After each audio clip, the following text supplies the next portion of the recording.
They say podcasts are going to replace books. I don't know about that, but I do think TRS Clips will assist your learning process. Does Obama have blood on his hands? More than Bush. More than Bush? More than Bush. Let's talk about Obama.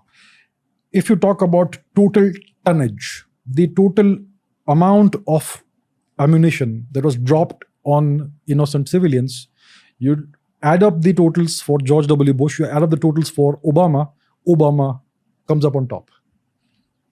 And he was given the Nobel Peace Prize the moment he was elected president, even before he had done a single thing. And then he went on, he proceeded to bomb the hell out of civilians. He dropped more bombs than George W. Bush ever did. So that is Obama in a nutshell. That's all he achieved. He was a great talker, very smooth orator, big words. But what else did he achieve? I wonder. Let's break down the Obama tenure a little bit more, especially for Gen Z viewers. Because most people in general know historic figures or world leaders because of the brands that they have projected about themselves. But pound for pound, let's speak about Obama. So Obama, one of his major characteristics is his ethnicity. The first black male president of the US. The second claim to fame is that he had a female Secretary of State, Hillary Clinton, whom he defeated in the primaries when he was fighting to be the candidate, the Democratic candidate for president for the presidential election in 2008. And he eventually was able to. He ended up beating what's his name, John McCain, in the final election. Right. So his first major claim to fame is his skin color. The first ever black president.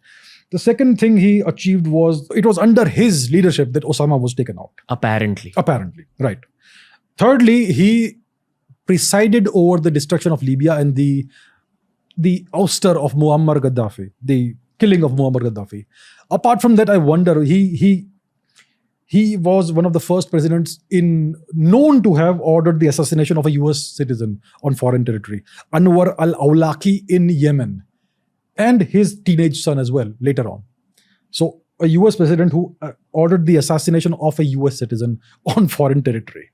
And apart from that, I wonder what else he achieved. 2008 to 2016, very well-spoken guy, very suave, very smooth, great orator. But I don't really know what other achievements he can boast of, apart from these things. What was his impression in domestic circles in America? I think people were really enthused about the fact that finally they'd broken that glass ceiling, that black men could never aspire to become president.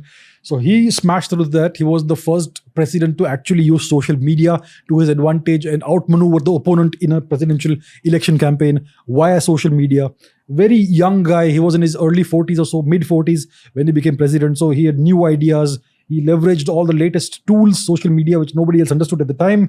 So these are the things that he's remembered for. He's remembered for being a great speaker and that sort of thing. A guy who was a president and used to smoke once in a while.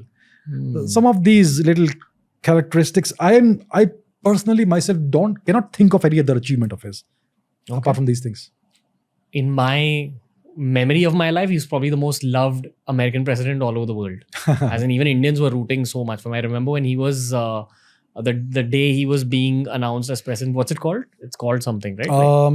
What is it called? Whatever they call it when they Inauguration day. Yeah, inauguration. Yeah. So when he was being inaugurated, Indians were celebrating. I was like, this is where we lose the plot often as Indians.